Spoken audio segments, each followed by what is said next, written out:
دو انسانوں کو سب سے خوفناک عذاب ہونے والا ہے، دو انسانوں کو، ایک سود کھانے والا، ایک قتل کرنے والا، ایک سود کھانے والا، ایک ناحق قتل کرنے والا۔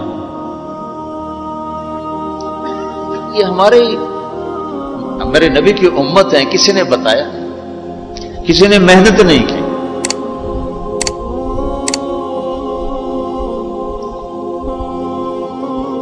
آخری حج کا خطبہ آپ نے جو دیا، ہر دفعہ یہاں سے بات شروع کی، تمہارے جان مال ایک دوسرے کے لیے قابل احترام ہے، کسی پہ ہاتھ نہ ڈال۔ میرے نبی نے کبھی زبان سے کسی کو دکھ نہیں پہنچایا، کبھی زبان سے کسی کا نام لے کر اس کو رسوا نہیں کیا۔ زبان کی لگائی ہوئی آگ ہے جو آج سارے بھڑکتے ہوئے دیکھ رہے ہیں۔ تو بھائیو، محبت سے رہنا سیکھو، معاف کرنا، درگزر کرنا سیکھو، اپنے اللہ کے سامنے جھکنا سیکھو۔ جب قومیں زوال کا شکار ہوتی ہیں، کہتی ہیں یہ فلاں کی سازش ہے، جیسے آج کل کہتے ہیں مسلمان، امریکہ کی سازش ہے، جی اصل یہودیوں کی سازش ہے۔ یہ کراچی کے بینکوں میں جو سود پہ پیسہ پڑا ہوا ہے، یہ امریکہ کی سازش ہے، یہودیوں کی سازش ہے۔ جو رات کو شراب چلتی ہے اور مجرے ہوتے ہیں، یہ امریکہ کی سازش ہے، یہ یہودیوں کی سازش ہے۔ نوجوان اولاد ماں باپ کی نافرمان ہیں، یہ کسی دشمن کی سازش ہے۔ میں ایک جگہ تھا تو ایک لڑکی اپنی ماں کو کہہ رہی تھی بکواس مت کرو، ماں کو کہہ رہی تھی بکواس مت کرو، تو اس کی ماں کے آنسو ایسے گر رہے تھے۔ یہ امریکہ کی سازش ہے۔ اور میرے نبی نے سے پوچھا کہ یا رسول اللہ قیامت کب آئے گی؟ آپ نے فرمایا اللہ کو پتہ ہے کب آئے گی۔ کا کوئی نشانی کہ جب ماؤں کو ذلیل کیا جائے گا تو قیامت آ جائے گی۔ ہمارے زوال کے اسباب باہر سے نہیں ہیں، ہمارے اندر سے ہیں۔ کتنی بڑی لعنت ہے جھوٹ۔ آپ نے فرمایا جب کوئی جھوٹ بولتا ہے تو 3 میل تک اس کی بدبو سے فرشتے بھاگ جاتے، 3 میل تک فرشتے بھاگ جاتے۔ تو پھر پاکستان کا کون سا بازار ہے جس میں کوئی رحمت کا فرشتہ آئے گا کہ ہر دکاندار جھوٹ بول رہا ہے، ہر بڑا چھوٹا تاجر جھوٹ بول رہا ہے، ہر سیاستدان جھوٹ بول رہا ہے۔ ہر سے مراد ہے 100 میں 99 نہیں، 1 لاکھ میں 99,999، کوئی 1 لاکھ میں شاید ایک کوئی سچا مل جائے۔ اور جس قوم میں جھوٹ اور ظلم اور خیانت پھیل جائے وہ قوم تباہ ہو جاتی۔ ان کو کسی دشمن کی ضرورت نہیں ہے، وہ اپنے دشمن خود ہیں۔ جسے نشہ کرنے والے کا کوئی دشمن نہیں، وہ اپنی ذات کا دشمن خود ہے۔ تو ہم اوروں کو الزام نہ دیں کہ یہودیوں نے سازش کر دی اور عیسائیوں نے کر دی اور امریکہ نے کر دی۔ ہم نے اسپین سے آخری ملک تھا یورپ کے سفر میں اسپین، تو قدم قدم پہ میں رویا کہ کس طرح مسلمان آپس کی لڑائی میں ختم ہو کے رہ گئے کہ پاکستان اسپین میرے سامنے یوں آتے تھے ایسے۔ اسپین کی تاریخ پاکستان کے حالات، اسپین کی تاریخ پاکستان کے حالات، اسپین کے مسلمانوں کی آپس کی لڑائیاں پاکستان کے حالات، آپس میں قتل و غارت پھر پاکستان کے حالات۔ تو اللہ تعالیٰ نے اس طرح ان کو مٹا دیا اسپین سے کہ ایک کلمہ پڑھنے والا باقی نہ بچا۔ مسجد قرطبہ جیسا شاہکار بیچ اس کے گرجا بنا ہوا ہے، صلیبیں لٹکی ہوئی ہیں، بت پڑے ہوئے ہیں، نماز منع ہے، بورڈ لگا ہوا ہے۔ تو میں وہاں محراب کے قریب جا کے کھڑا ہو گیا اور تصور میں دیکھنے لگا کہ یہ وہ جگہ ہے تاریخ سے سبق نہ لینا بھی بڑا اندھیر پن ہے۔ یہ وہ جگہ ہے جہاں یحییٰ بن یحییٰ اندلسی کے درس ہوتے تھے، علامہ قرطبی کی تفسیر چلتی تھی، ابن عربی کے تصوف کے نکات کھولے جاتے تھے، ابن حزم کے فقہی مقالات سنائے جاتے تھے، بقی ابن مخلد جیسی شخصیات یہاں بیٹھ کے قال اللہ قال رسول کہتے۔ ننگی عورتیں پھر رہی ہیں نکریں پہنی ہوئی، وہ تو ایک ان کے لیے تفریح کی جگہ بنی. میں تو آنکھوں سے بھی رو رہا تھا اور دل سے بھی رو رہا تھا، اور زیادہ رونا اس پہ آ رہا تھا کہ اپنا ملک دیکھ رہا تھا کہ آج میرے ملک کے لوگوں کو ہوش نہیں ہے وہ کیا کرنے. دین پہ نفرت، فرقہ واریت کی نفرت، سیاست کی نفرت، قوم کی نفرت، صوبوں کی نفرت، شہروں کی نفرت، زبان کی نفرت. کون کون سا زخم ہے جو اس جسم پہ نہیں لگا ہوا؟ اب کون کون سے زہریلے تیر ہیں جو اس پر نہیں چلائے گے؟ میں ایسے ہی کھڑا دیکھتا ہوں. پھر میں محراب کے پاس جا کے کھڑا ہو گیا. تو 700 سال پرانی قرآن کی آیات اب بھی اسی طرح لکھی ہوئی. تو میں نے کہا یا اللہ میں یہ نماز تو کوئی نہیں ہوگی، کسی کے نزدیک بھی ایسی نماز نہیں ہے، پر تو جانتا ہے کہ میں چاہتا ہوں میں اس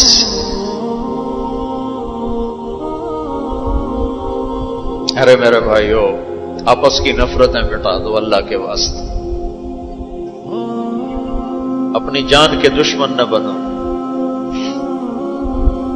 معاف کرنا سیکھو، درگزر کرنا سیکھو. فرقہ واریت کی باتیں کرنا چھوڑو، تقریریں سننا چھوڑو.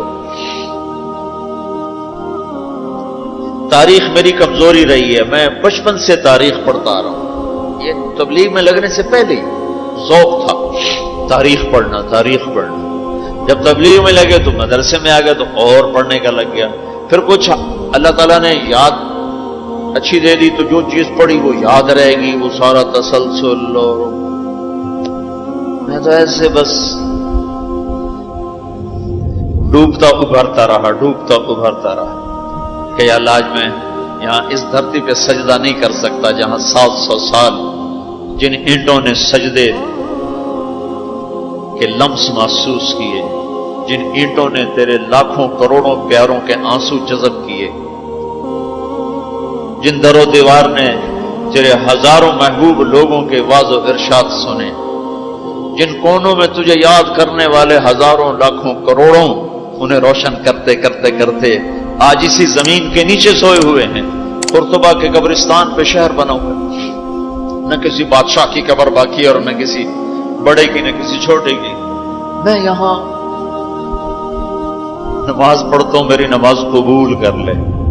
میں نے اشاروں میں نماز پڑھی، اللہ اکبر، پھر ثنا، پھر سجدہ، پھر رکوع، پھر سجدہ.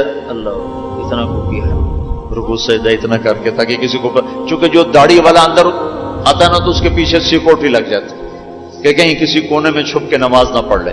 تو ایک سیکورٹی والا ہمارے پیچھے کر رہا تھا.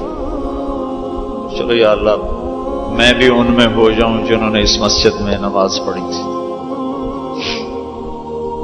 اور میرا پاکستان اس دور سے گزر رہا ہے، نہ عوام کو ہوش ہے نہ خواص کو ہوش کہ کیا ہو رہا ہے. شاید اللہ تعالیٰ کسی کی فریاد پر آنکھیں کھول دے کسی کی. تو بھائیو محبت سیکھو، درگزر سیکھو. عزت تبلیغ سے خوبصورت محنت، سارے دین کی محنتیں حق ہیں جس سے خیر پھیل رہی ہو، جس سے لوگوں کو نفع پھیل رہا ہو. لیکن میرے بھائیو دنیا بھی پھری ہے، تاریخ بھی پڑھی ہے. وہ کچھ اللہ تعالیٰ نے موقع دیا بہت زیادہ، اس کو بہت زیادہ سے مراد یہ نہیں کہ میں کوئی کتابوں کے انبار لگا دی. اپنی حیثیت کے مطابق میں آپ کو اندر کے یقین کے ساتھ کہتا ہوں کہ پہلے 300 سال کا تو کوئی مقابلہ نہیں. پہلے 300 سال کو چھوڑ کر ان 1100 سال میں تبلیغ جیسا کام کبھی نہیں ہوا. میں تمہارے سامنے ہاتھ جوڑتا ہوں، تبلیغ میں وقت دو. اگر اپنے اللہ سے تعلق بنانا ہے، اگر لوگوں کو اللہ کی طرف پھیرنا ہے تو تبلیغ میں جاؤ. بہت بڑا مجمع آیا ہوا ہے، صرف ہر مہینے 3 دن کی نیت کر لو کہ ہر مہینے 3 دن لگانے ہیں. کرو گے نیت؟ کرتے ہو نیت؟ ہر مہینے 3 دن لگانے شروع کر دو. تمہاری زندگی میں تبدیلی آ جائے گی. 6 بر اعظم کے انسانوں تک پیغام پہنچ رہا ہو، ہر زبان کے لوگوں کو ہدایت مل رہی ہو، ہر طبقے کو ہدایت مل رہی ہو. جب طوائفوں کی طرف ذہن گیا پھر کہا خسروں کو بھی تو لینا چاہیے، وہ بھی تو نبی کی امت، ان کے پاس پہنچ گئے. تو ہمارے علاقے کا سب سے بڑا ڈانسر اب اس کی داڑھی ہے، 5 وقت کا پہلی صف کا نمازی ہے. جب میری اس کی پہلی ملاقات ہوئی میں نے کہا تو کبھی نماز پڑھی؟ کہا جی کدی نہیں. کدی جمعہ پڑھے؟ جی کدی نہیں. عید پڑھی؟ جی کدی نہیں. میں کیوں؟ کہ جی یہ مولوی ساڑھے نال نفرت کریں دن اور اساں بھی پرا رہ جانے ہیں، تو سب پیار کی ایسی آ گئے ہیں. اس کا چلا بھی لگ چکا ہے، داڑھی بھی رکھ لی ہے. ایک مجھے ملا ناچم یہی اس کے بال کٹوائے، سارا کچھ سٹ کیا. اور کچھ عرصے بعد پھر میں دیکھو نا سرخی لگا ہی فوٹو اس نے اپنے واقعہ سنا. کہا جی میں مسجد میں گیا نماز پڑھنے تو مولوی صاحب نے آخیا اے خسرا کدے اندر وڑا ہے، باہر کٹو، باہر کٹو. تو ٹیک سنگھ گئی ہماری جماعت 95 میں. تو اس وقت وہ یہ سوشلزم کا بڑا مرکز تھا، تو اس کے جا کے اس سے ملے ہمارے ساتھی جو بڑا ان کا وہ پریزیڈنٹ تھا، صدر تھا. اس نے کہا جی مسلمان ہوں، کافر نہیں ہوں، سوشلزم سے متاثر ہیں. تو اس کی ہم بات کرتے تھے، ہم پر دہریے کا لیبل لگنا شروع ہو گیا، دہریے. ایک دن نماز پڑھنے گیا مسجد، ظہر کی نماز تھی، عصر کی نماز، وضو کر لیا تھا اور مسا کے لیے پانی لیا، مسا کرنے کے لیے ہاتھوں میں پانی لیا. تو پیچھے سے مولوی صاحب کی آواز آئی امام مسجد، اے دہریا اندر کدے وڑا ہے، باہر کٹو. تو میں نے وہ پانی یوں کر دیا اور اس کے بعد آج تک میں مسجد نہیں گیا. اس میں جتنا مجرم وہ ہے اتنا ہی مجرم وہ امام مسجد ہے جس نے یہ کہا ہے دہریا باہر کٹو. تو بھائیو بہت بڑا مجمع بیٹھے ہو اوپر نیچے اور اکثر نوجوان نظر آ رہے ہو، محبت سیکھو، اللہ سے صلح کر لو، توبہ کرو. یہ جو لوگ چوریاں ڈاکے کر رہے ہیں ان کے لیے بھی دعا کرو کہ اللہ ان کو بھی ہدایت دے. وہ اس حال میں مر گئے تو پتہ نہیں کون سی جہنم میں جائیں گے. تو نیت کرتے ہو سارے؟ ایک نیت میں اور کروایا کرتا ہوں کہ بھئی آج تک جو ہوا آئندہ توبہ، صلح کر کے اٹھیں، اللہ کی بارگاہ میں صلح کر کے اٹھیں. تو اس کی بھی نیت کرتے ہو؟ ابھی تمہارے آنے سے پہلے اسپین کے ایک ساتھی سے بات ہو رہی تھی، وہ جو میں آخر میں توبہ کرواتا ہوں، انہوں نے کہا جی آپ تو چلے گئے ہیں اور ہمیں مسلسل خبریں آ رہی ہیں، چونکہ وہاں پاکستانی بہت زیادہ شراب کا کام کرتے ہیں، ان کے ہوٹلز ہیں تو ہوٹل میں شراب چلتی ہے. انہوں نے کہا جی مسلسل ہمارے لوگ کہ اچھی جی توبہ کیتی ہے بھائی ایسی شراب بیچنی بند کرتی، شراب بند کرتی. مختلف جگہوں سے خبریں آ رہی. کہا جی ہم نے وہاں توبہ کی، ہم نے سوچا تھا مکے جائیں گے وہاں جا کے توبہ کریں گے، لیکن وہ تو ادھر ہی انہوں نے ہمیں توبہ کروا دی، تو بس یہ ہماری توبہ. تو ایک یہ کہوں گا کہ توبہ کر کے اٹھو، ٹھیک ہے؟ جو پیچھے گزر گئی اللہ معاف کر دے، آئندہ تجھ سے صلح کر کے چلیں گے. اور اگر کبھی پھر ٹوٹ گئی تو یہ کون سا اوکھا کام ہے، پھر توبہ کریں گے، پھر معافی مل جائے. اس دربار میں معافی کے سوا تو معافی سے معاف کرنے سے زیادہ محبوب عمل کو نہیں اللہ کی بار. تو توبہ کی بھی نیت کرتے ہو تو کہو یا اللہ میری توبہ، پھر کہو یا اللہ میری توبہ، پھر کہو یا اللہ میری توبہ. اللہ قبول فرما لے. اب حج والوں سے کوئی موقع ملا تو کر لوں گا، ورنہ وہیں مکے چل کے بات کریں گے. لیکن آپ بھائیو ہو سکتا ہے اس وقت کی بات یہی ہو جو اللہ نے کہلوائی، ضرورت اسی کی ہو. میں آپ سے گزارش کرتا ہوں محبت سیکھو، معاف کرنا سیکھو، ماں باپ کے آگے چپ رہنا سیکھو، بیوی کی کمی بیشی برداشت کرنا سیکھو، حتیٰ کہ اولاد کی کمی بیشی پر بھی ایک دم سیخ پانا ہو جاؤ، ہاتھ نہ اٹھاؤ، صبر کرو، حوصلے سے کام لو اور ان کو پیار محبت سے سمجھاؤ. سہیل احمد مشہور اداکار ہے، 96 میں ہم نے اداکاروں میں بھی کام کیا تھا، تو اس وقت ہم ایک مرید کے ہماری جماعت تھی جو ہمارے ساتھ تھا، گجا مالک، مجھے کہنے لگا مولانا میرا باپ DSP ریٹائر، زندگی پر 1 روپیہ حرام نہیں کھایا، 1 روپیہ رشوت نہیں، اب بے تکلف ہو چکی ہے، تعلق بن چکا ہے، تو میں کہتے تو کیڑے حرام کھاتے بڑھ گئے، میں نے آگے کہا تو کیڑے حرام کھاتے بڑھ گئے، تو کیوں اس غلط کام میں چلا گیا؟ کہا جی بس کیا بتاؤں، 8ویں جماعت میں تھا، فلم دیکھنے چلا گیا، واپس آیا تو میرے باپ کو پتا چل گیا میں نے فلم دیکھی، تو اس نے پولیس والا بوٹ اٹھایا اور مار مار مار مار میرے سر سے خون نکال دی۔ تو میں نے دل میں کہا تو نے مجھے فلم سے روکا ہے، میں تمہیں اداکار بن کے دکھاؤں۔ کہا جی وہ شیطانی ضد پر آج یہ ہو رہا۔ تو اپنی اولاد کے ساتھ، استادوں تو شاگرد کے ساتھ ہمارے یہاں سختی ہے، اسکول ٹیچر بھی، مدرسوں کے مدرسین بھی بہت شدت کا لہجہ، سختی کا لہجہ، کان پکڑوانے، مارنا پیٹنا، یہ انسانی طریقہ نہیں ہے۔ پہلا جھوٹ ماں باپ سکھاتے ہیں، اولاد پہ سختی کرتے ہیں، وہ جھوٹ بولنا شروع کرتے۔ میرے والد صاحب نے نماز سختی سے پڑھانا شروع کی، جب میں گھر میں ہوتا تھا تو اب اللہ گواہ ہے اپنے گناہوں کا ذکر نہیں کرنا چاہیے، لیکن صحابہ بھی کیا کرتے تھے، جاہلیت کے قصے سناتے تھے اللہ کے نبی کو، اپنے باپ کے ڈر سے بغیر وضو کے جا کے نمازیں پڑھیں۔ ایسی شدت نہ ہو کہ زبان چھوٹ گیا۔ 4تھی جماعت میں تھا میں، ہمارے استاد تھے ماسٹر شفیع صاحب رحمۃ اللہ علیہ، بڑے محنتی استاد، اس زمانے کے استاد ہوتے ہی محنتی تھے لیکن مارتے بہت۔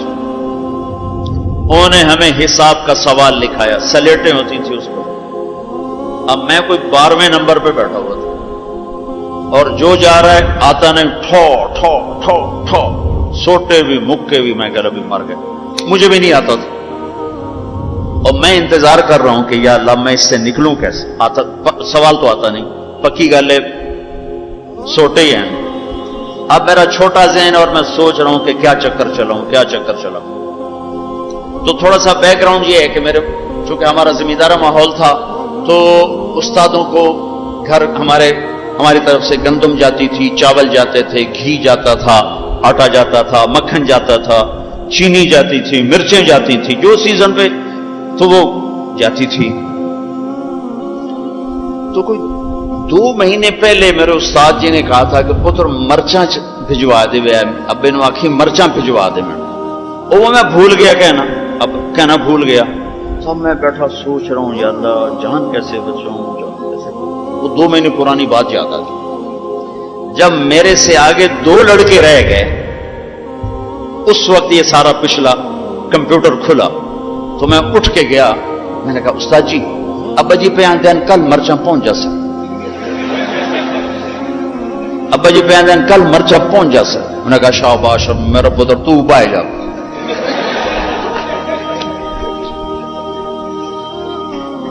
یہ جھوٹ کس نے بلوایا؟ استاد نے، اس کے ڈنڈے نے، اس کی سختی نے۔